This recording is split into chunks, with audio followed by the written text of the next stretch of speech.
Hi guys, it's Stacy. Welcome to my channel. Today I'm making a snowman card for Snowmen in January. I believe it is hosted by Nancy and Jill Norwood, Saturday Morning Makes. I think she explained how it all came to be.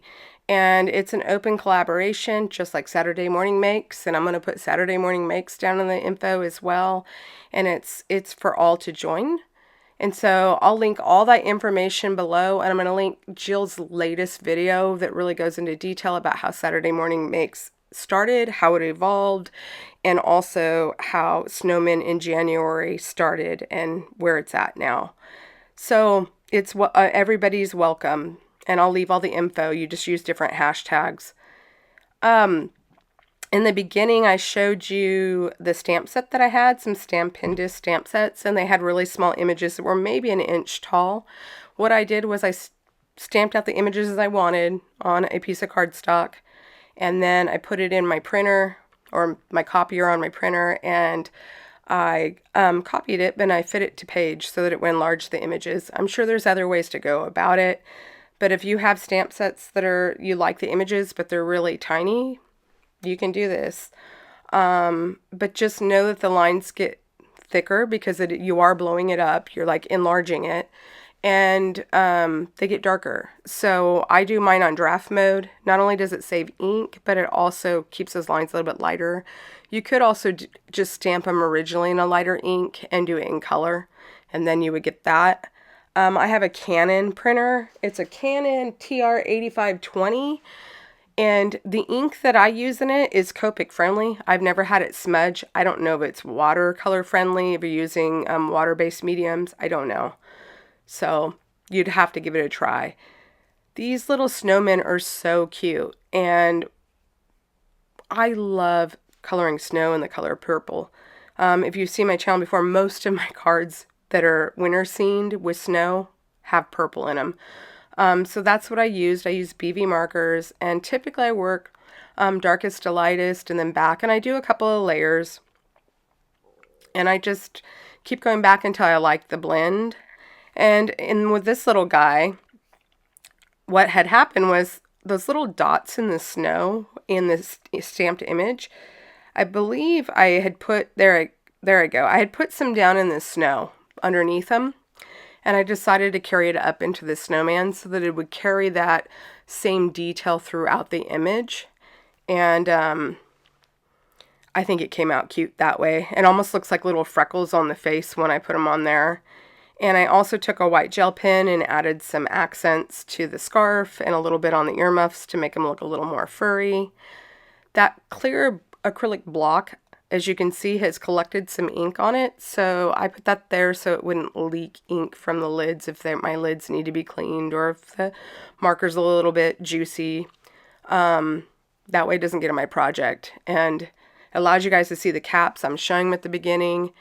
Those, this whole thing, I'm putting them up top here, but you'll see in the beginning when I start coloring an image, I was holding up the grouping of colors and markers. I'm going to put them all on that little acrylic block. What happened is I've got new to me technology. Like, I've always been an Android phone user. I've always been a window-based user, and our provider was offering the new free iPhones, the iPhone 16s, the Pros, and I believe the Pro, what's the next one up? Anyway, there's all kinds of different levels of even in that generation. And so I got mine thinking I'll try it out. It's, free, but I didn't realize how different they are as far as what your file types are like when it comes to images and videos. And so I had sent a photo over to my husband. I said, hey, can you fix this for me? Tweak it a bit and then send it to me so I can use this as a thumbnail on one of my other videos, because I used my camcorder that I was recording with. And he said, I can't take that file. It won't let me do that with his phone and do it. And I was like, oh.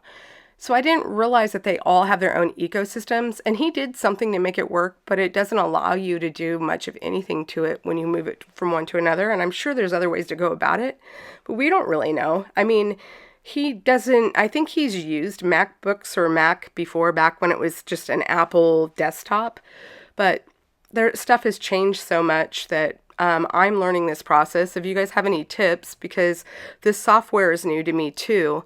So like I've moved completely over. So I swore I would never get Apple because for one, it's very expensive. For two, you can't customize it like you can window-based products. Uh, and for three, you got to pay a lot more for more space that you can't even add anything to. Where in a desktop, it doesn't take much. You can add an SD card to Android phones. You can't do that. So, but I did, and now I'm kind of hooked. I've got a MacBook. I've got the Apple Watch. I've got AirPods. Like my husband's like, "What are we gonna get you next?" And I'm really enjoying it. It's just a lot different. And there's less customization that I've found than I had with Android or Windows. So, but maybe you guys have tips. So if you do, drop them down below. But that would be why this recording is a little bit different than what I normally do. There's no intro, there's no outro. I still have to create those, but I wanted to get this out and start participating and trying to stay on top of crafting and using my stuff. I think a lot of us creators and crafters and makers, we have a lot of stuff. And I am very guilty of not using it and having brand new product or product that I've bought from D-Stashes that was brand new from somebody else that is still brand new in my craft space. So I thought I'm just going to put the video out, do the best I can, and hopefully you guys enjoy it. When I color from darkest to lightest typically, and then I layer, and then I go back. And sometimes those lighter colors will wash out your dark, so you go back. And I just feel I get a better smoother blend, a better blend. But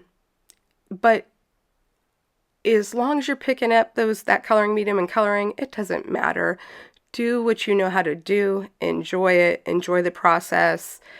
And if you work light to dark, go for it. However, and you'll see in some of my images here, some of them I went from dark to light, some of them went to light to dark.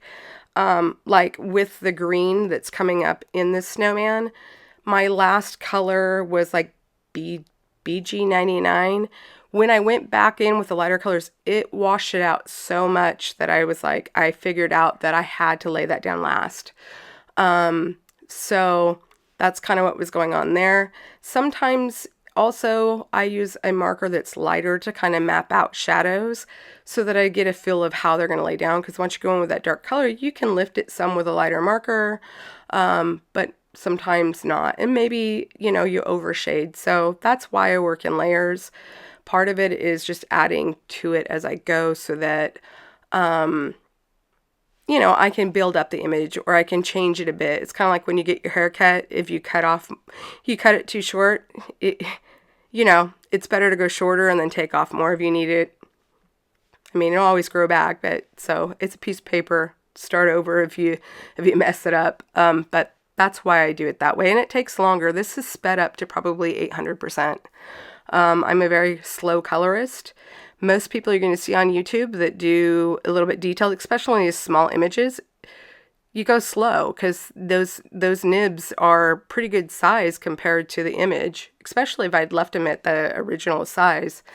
And you wouldn't be able to add as many colors for the shading in a smaller image. It would be a lot more difficult. So it's really sped up, guys. Hopefully it puts enough there for you to see and get the idea of what I'm doing. I went in with the purple at the end. I'm trying to kind of give you a lot of info, and try not to stick too much on describing everything I'm doing.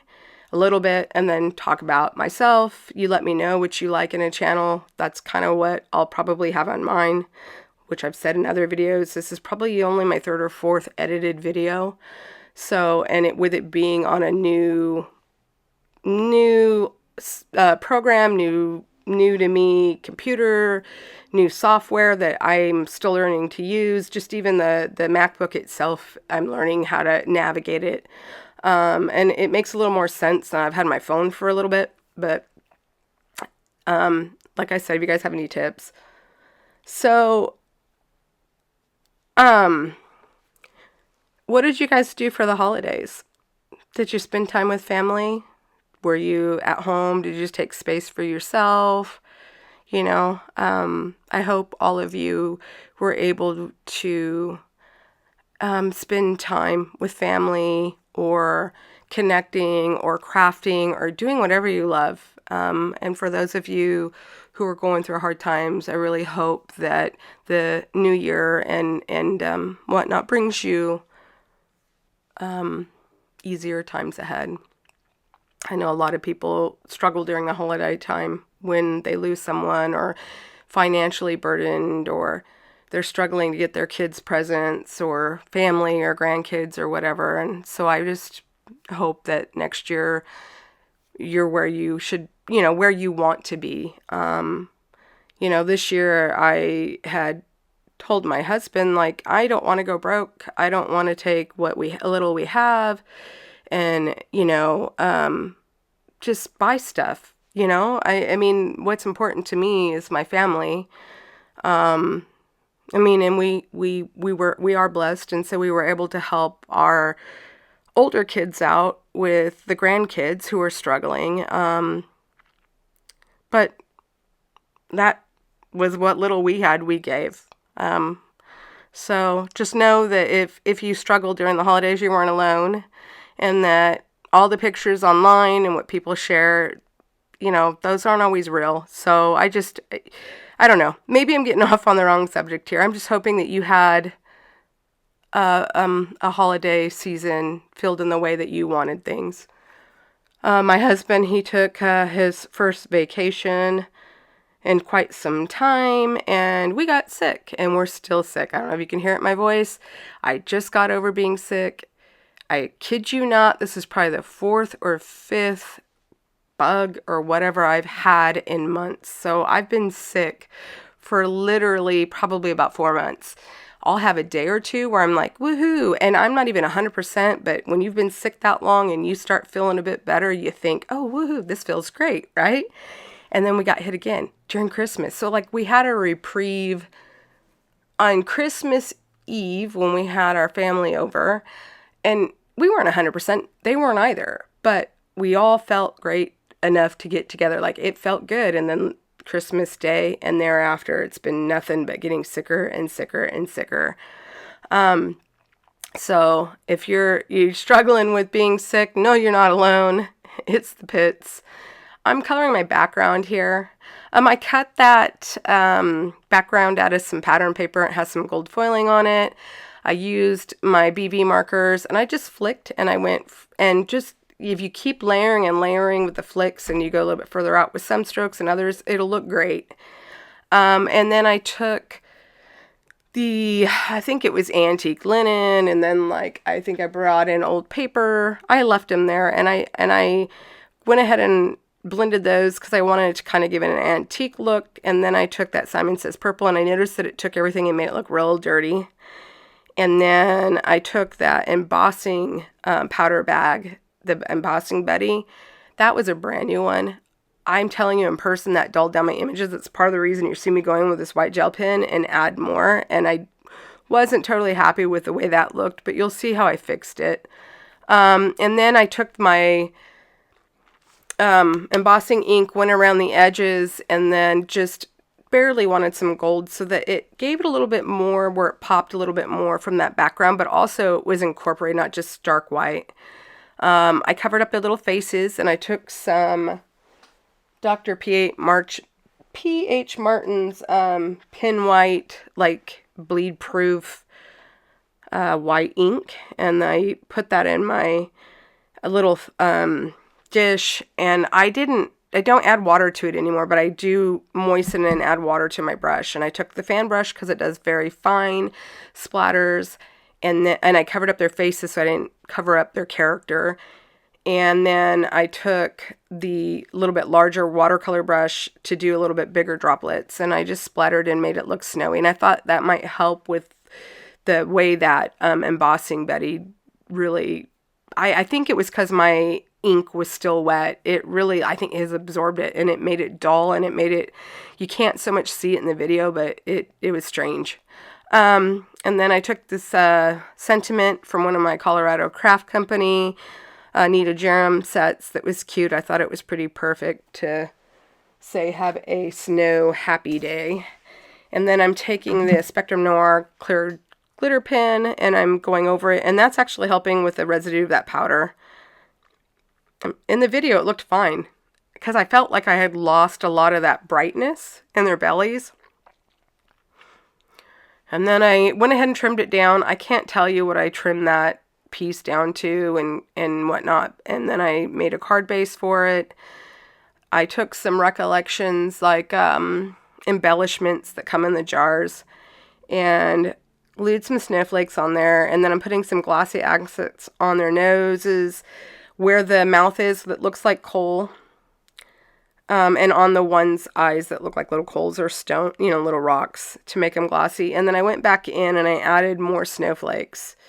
I think I kind of overdid it, but you let me know if you like it. I thought it went well with the sentiment. And yeah, guys, you let me know what you think of this. If you have any tips, I would appreciate them. And I really hope that you had a holiday season filled with joy and love, and that your new year brings you all the things that you want. Thanks again. Bye. I'll see you guys next time.